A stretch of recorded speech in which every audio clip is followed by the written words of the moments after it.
ಯಾರು ತಪ್ಪು ಮಾಡಿದ್ರು ತಪ್ಪು ಮಾಡಿದ್ ನಿಜಾನ ಈಗಲೂ ಕೂಡ ಸಾರ್ವಜನಿಕರಲ್ಲಿ ಕ್ವಶನ್ ಮಾರ್ಕ್ ಉಳಿದು ಬಿಟ್ಟಿದೆ. ಇದು ನಮ್ಮ ಆಡಳಿತ. ಇವತ್ತು ಆ ಆಡಳಿತ ಅಂದರೆ ಬರೀ ಶಾಸಕಾಂಗ ಕಾರ್ಯಾಂಗ ಮಾತ್ರ ಅಲ್ಲ, ನ್ಯಾಯಾಂಗದ ಕೈವಾಡ ಕೂಡ ಇದೆ. ಅದರಿಂದ ಎಲ್ಲಿ ಬೇಕೋ ಅಲ್ಲಿ ಬೇಗ ಆಗ್ತದೆ, ಎಲ್ಲಿ ಬೇಡವೋ ಅಲ್ಲಿ ಆಗೋದಿಲ್ಲ ಅಂತ ಇದಕ್ಕೆ. ಅದರಲ್ಲಿ ತಪ್ಪಂತ ತಿಳ್ಕೊಳ್ಳಲ್ಲ. ಇವತ್ತು ಯಾರಾದರೂ ಜೈಲಿಗೆ ಹೋದ್ರೆ ಯಾಕ್ರಿ ಜೈಲಿಗೆ ಹೋದವ್ರಿಗೆ ಸನ್ಮಾನ ಮಾಡ್ತೀರಿ ಅಂತ ಕೇಳಿದ್ರೆ ಅವರೆಬ್ಬರೇನೇ ಜೈಲಿಗೆ ಹೋದದ್ದು, ಮಹಾತ್ಮ ಗಾಂಧಿಯವರು ಹೋಗಿಲ್ಲ ಅಂತಾರೆ. ಎಂಥ ಸಮಾಜದಲ್ಲಿದ್ದೇವೆ. ಅವನು ಲಂಚ ತಗೊಳ್ತಾನೆ, ಅವನೊಬ್ಬನೇನ ಲಂಚ ತಗೊಳ್ಳೋದು, ಈ ರೀತಿ ಇದೆ. ಈ ಸಮಾಜದ ಭಾವನೆಯನ್ನು ನಾವು ಬದಲಾಯಿಸಬೇಕು. ಅದಕ್ಕೆ ನಮ್ಮಲ್ಲಿ ಬದಲಾವಣೆ ಬರಬೇಕು.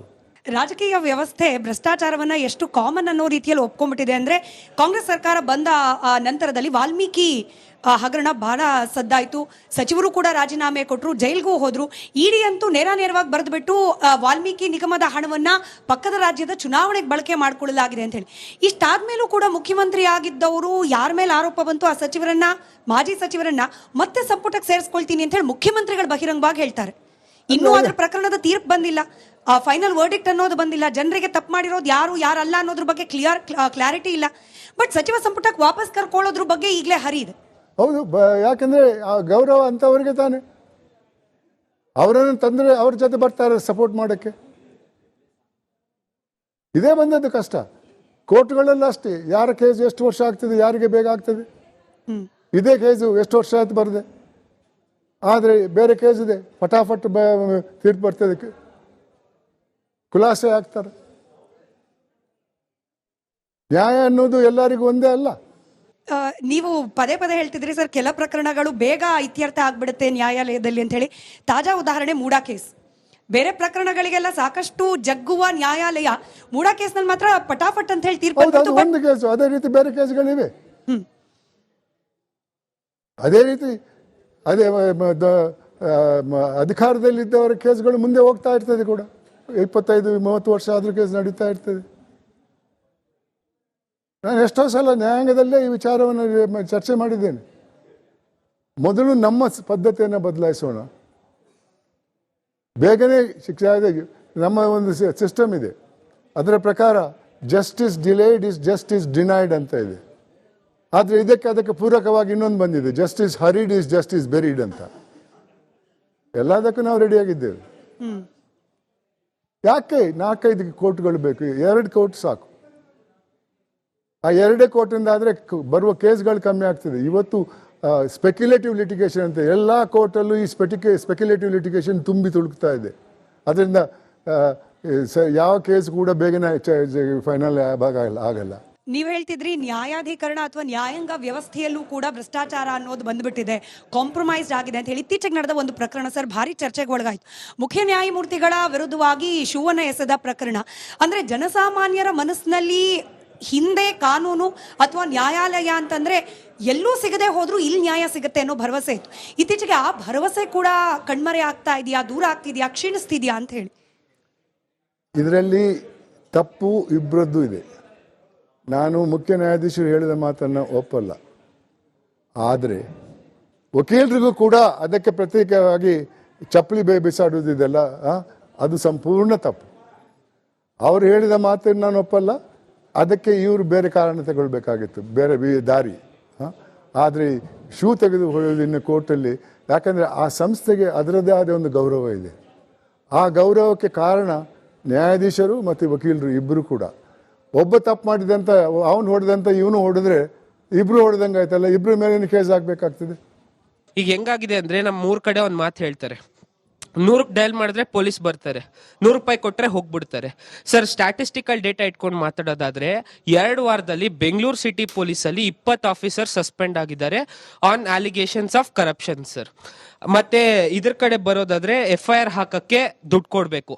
ಆ FIR ಯಾವಾಗ ಕೋರ್ಟ್ಗೆ ಮೂವ್ ಆಗುತ್ತೆ, ಕೋರ್ಟಲ್ಲೂ ಈಗ ಕರಪ್ಷನ್ ಬಂದ್ಬಿಟ್ಟಿದೆ ಸರ್. ಈಗ ನೋಡೋದಾದ್ರೆ ಯಶವಂತ್ ವರ್ಮಾ ಕೇಸು ಬಹಳ ಸುದ್ದಿ ಮಾಡಿದೆ ರಾಷ್ಟ್ರಾದ್ಯಂತ. ಸೊ ಈಗ ಕೋರ್ಟ್ ಅಲ್ಲಿ ಆಗ್ತಿರೋಂಥ ಕರಪ್ಷನ್ ಅನ್ನ ಹೆಂಗೆ ತಡೆಗಟ್ಟಬಹುದು ಅಂತ ಒಂದು ಕೇಳ್ತಾ ಇರೋದು ನಿಮ್ಗೆ. ಹಾಗೆ ಭ್ರಷ್ಟಾಚಾರವನ್ನ ಸಂಪೂರ್ಣವಾಗಿ ನಿಲ್ಲಿಸಬೇಕಂದ್ರೆ ಏನ್ ಕ್ರಮ? ಭ್ರಷ್ಟಾಚಾರವನ್ನ ಸಂಪೂರ್ಣ ನಿರ್ಮೂಲ ಮಾಡಕ್ಕೆ ಸಾಧ್ಯವಿಲ್ಲ.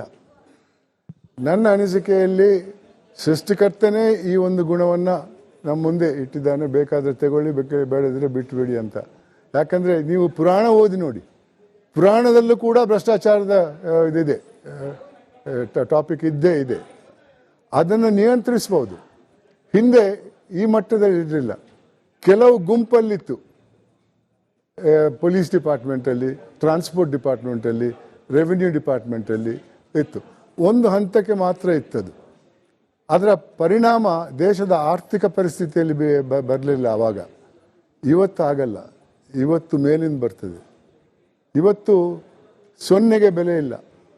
ಹೇಳಿದಲ್ಲ, 100 ರೂಪಾಯಿ ಅಂತ ಹೇಳಿದ್ರಿ, ಇವತ್ತು 1,86,000 ಒಂದು, ನಾನು ಹೇಳೋದು 2011ರದ್ದು, ಇವತ್ತು 2.5 ಲಕ್ಷ ಇರಬೇಕು.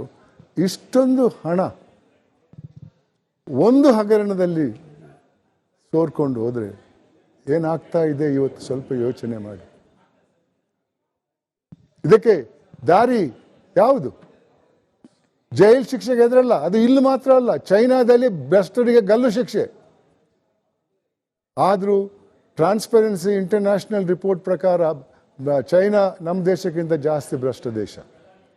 ಅಂದರೆ ಶಿಕ್ಷೆಗೆ ಯಾರು ಎದುರಲ್ಲ. ಬಂದರೆ ಬರ್ತದೆ, ಇವತ್ತು ನಾನು ದೊಡ್ಡವನಾದೆಲ್ಲ ಸಾಕು ಅಂತ. ಇದಕ್ಕೆ ಒಂದೇ ದಾರಿ, ನಮ್ಮ ನಡತೆ, ನಮ್ಮ ಮೌಲ್ಯ, ನಮ್ಮ ಹಿರಿಯರು ಕಲಿಸಿದಂಥ ಮೌಲ್ಯ. ಇವತ್ತು ಹಿರಿಯರು ಕಲಿಸಲ್ಲ, ಶಾಲೆಯಲ್ಲೂ ಕಲಿಸಲ್ಲ. ಆಯ್ತು, ಯಾರು ತಪ್ಪು ಮಾಡಿದ್ರು ತಪ್ಪು ಮಾಡಿದ್ ನಿಜಾನ ಈಗಲೂ ಕೂಡ ಸಾರ್ವಜನಿಕರಲ್ಲಿ ಕ್ವೆಶ್ಚನ್ ಮಾರ್ಕ್ ಉಳಿದು ಬಿಟ್ಟಿದೆ. ಇದು ನಮ್ಮ ಆಡಳಿತ ಇವತ್ತು. ಆ ಆಡಳಿತ ಅಂದರೆ ಬರೀ ಶಾಸಕಾಂಗ ಕಾರ್ಯಾಂಗ ಮಾತ್ರ ಅಲ್ಲ, ನ್ಯಾಯಾಂಗದ ಕೈವಾಡ ಕೂಡ ಇದೆ. ಅದರಿಂದ ಎಲ್ಲಿ ಬೇಕೋ ಅಲ್ಲಿ ಬೇಗ ಆಗ್ತದೆ, ಎಲ್ಲಿ ಬೇಡವೋ ಅಲ್ಲಿ ಆಗೋದಿಲ್ಲ ಅಂತ. ಅದರಲ್ಲಿ ತಪ್ಪಂತ ತಿಳ್ಕೊಳ್ಳಲ್ಲ. ಇವತ್ತು ಯಾರಾದರೂ ಜೈಲಿಗೆ ಹೋದ್ರೆ, ಯಾಕ್ರಿ ಜೈಲಿಗೆ ಹೋದವ್ರಿಗೆ ಸನ್ಮಾನ ಮಾಡ್ತೀರಿ ಅಂತ ಕೇಳಿದ್ರೆ, ಅವರೆಬ್ಬರೇನೇ ಜೈಲಿಗೆ ಹೋದದ್ದು, ಮಹಾತ್ಮ ಗಾಂಧಿಯವರು ಹೋಗಿಲ್ಲ ಅಂತಾರೆ. ಎಂಥ ಸಮಾಜದಲ್ಲಿದ್ದೇವೆ? ಅವನು ಲಂಚ ತಗೊಳ್ತಾನೆ, ಅವನೊಬ್ಬನೇನೆ ಲಂಚ ತಗೊಳ್ಳೋದು. ಈ ರೀತಿ ಇದೆ. ಈ ಸಮಾಜದ ಭಾವನೆಯನ್ನು ನಾವು ಬದಲಾಯಿಸಬೇಕು. ಅದಕ್ಕೆ ನಮ್ಮಲ್ಲಿ ಬದಲಾವಣೆ ಬರಬೇಕು. ರಾಜಕೀಯ ವ್ಯವಸ್ಥೆ ಭ್ರಷ್ಟಾಚಾರವನ್ನ ಎಷ್ಟು ಕಾಮನ್ ಅನ್ನೋ ರೀತಿಯಲ್ಲಿ ಒಪ್ಕೊಂಡ್ಬಿಟ್ಟಿದೆ ಅಂದ್ರೆ, ಕಾಂಗ್ರೆಸ್ ಸರ್ಕಾರ ಬಂದ ನಂತರದಲ್ಲಿ ವಾಲ್ಮೀಕಿ ಹಗರಣ ಬಹಳ ಸದ್ದಾಯ್ತು. ಸಚಿವರು ಕೂಡ ರಾಜೀನಾಮೆ ಕೊಟ್ಟರು, ಜೈಲ್ಗೂ ಹೋದ್ರು. ಇಡಿ ಅಂತೂ ನೇರವಾಗಿ ಬರೆದುಬಿಟ್ಟು ವಾಲ್ಮೀಕಿ ನಿಗಮದ ಹಣವನ್ನ ಪಕ್ಕದ ರಾಜ್ಯದ ಚುನಾವಣೆಗೆ ಬಳಕೆ ಮಾಡಿಕೊಳ್ಳಲಾಗಿದೆ ಅಂತ ಹೇಳಿ. ಇಷ್ಟಾದ್ಮೇಲೂ ಕೂಡ ಮುಖ್ಯಮಂತ್ರಿ ಆಗಿದ್ದವರು ಯಾರ ಮೇಲೆ ಆರೋಪ ಬಂತು, ಆ ಸಚಿವರನ್ನ, ಮಾಜಿ ಸಚಿವರನ್ನ ಮತ್ತೆ ಸಂಪುಟಕ್ಕೆ ಸೇರಿಸ್ಕೊಳ್ತೀನಿ ಅಂತ ಹೇಳಿ ಮುಖ್ಯಮಂತ್ರಿಗಳು ಬಹಿರಂಗವಾಗಿ ಹೇಳ್ತಾರೆ. ಇನ್ನೂ ಅದರ ಪ್ರಕರಣದ ತೀರ್ಪು ಬಂದಿಲ್ಲ, ಫೈನಲ್ ವರ್ಡಿಕ್ಟ್ ಅನ್ನೋದು ಬಂದಿಲ್ಲ. ಜನರಿಗೆ ತಪ್ಪು ಮಾಡಿರೋದು ಯಾರು ಯಾರಲ್ಲ ಅನ್ನೋದ್ರ ಬಗ್ಗೆ ಕ್ಲಾರಿಟಿ ಇಲ್ಲ. ಬಟ್ ಸಚಿವ ಸಂಪುಟಕ್ಕೆ ವಾಪಸ್ ಕರ್ಕೊಳ್ಳೋದ್ರ ಬಗ್ಗೆ ಈಗಲೇ